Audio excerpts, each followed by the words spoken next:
Iran, जिसे पहले Persia कहा जाता था, The mighty Persian Empire with its arm. एक ऐसा देश जिसका इतिहास 2500 साल पुराना है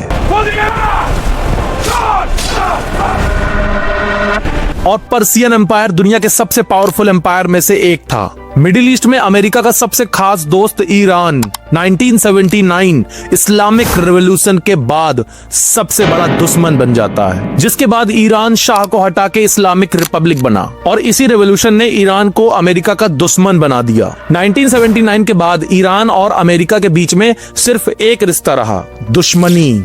US embassy hostage crisis, sanctions और nuclear power tension.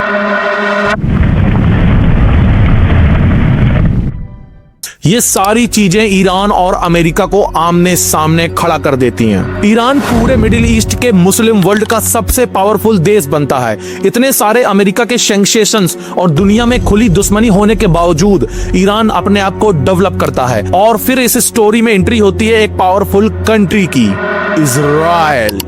Israel Iran को अपना सबसे बड़ा थ्रेट मानता है क्योंकि ईरान इकलौता मुस्लिम वर्ल्ड की कंट्री है जो सीधा सीधा इजराइल को चैलेंज करती है और इजराइल को खत्म करने की ताकत रखती है। और ईरान ओपनली इजराइल के खिलाफ स्टेटमेंट भी देता है जिसमें सबसे पहला नाम आता है आयतुल्ला अली खामेनेई का। और ईरान ने मिडिल ईस्ट में सबसे बड़ी पावर बनाई प्रॉक्सी ग्रुप्स के through. Spread across the Middle East and includes Lebanon, Iraq, groups के Syria, थ्रू। और ईरान की इसी तरक्की को देखते हुए अमेरिका और इजराइल बिल्कुल ना खुश थे। Now who was Ali Khamenei? एक आम लड़का जो ईरान का सबसे पावरफुल लीडर बन गया। ये था साल 1989 जब आयतुल्ला अली खामेनेई बन गया ईरान का सुप्रीम लीडर। 36 साल तक जिसने ईरान पर राज किया, खुली धमकी अमेरिका और इजराइल को दी। अमेरिका और इजराइल से दुनिया का एक बंदा जो कभी नहीं डरा।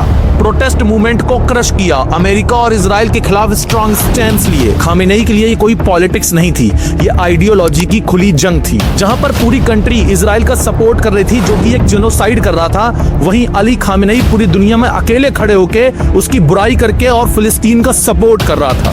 यह था साल 2025 जब टेंशन अपने पीक पर पहुंच गई। इजराइल और अमेरिका ने मिलकर ईरान के न्यूक्लियर साइट पर अटैक किया जिसके रिस्पांस में ईरान ने 500 से ज्यादा मिसाइल्स फायर की, अपनी पूरी दम दिखा दी और अमेरिका और इजराइल को पीछे हटना पड़ा जिसकी वजह से थाउजेंड्स लोग इंजर्ड हुए। पूरे मिडिल ईस्ट में ईरान का दबदबा बन गया और खामेनेई कहते हैं ये सिर्फ एक वार्निंग है, असली वॉर अभी बाकी है। 28 फरवरी साल 2026 एक दिन जो हिस्ट्री में लिखा जाएगा। यूएसए और इजराइल ने ज्वाइंट ऑपरेशन किया, 500 से ज्यादा टारगेट हिट्स बनाए और ईरान की राजधानी तेहरान में डायरेक्ट स्ट्राइक कर दी। और जिसके बाद शॉकिंग न्यूज आती है, Ali Khamenei killed in air strike. एक लीडर गिरा, उसके साथ पूरी दुनिया हिल गई और सबसे बड़ा सवाल बन गया, क्या ये वॉर यहीं रुक जाएगा या स्टार्ट होगा third world war? For more subscribe.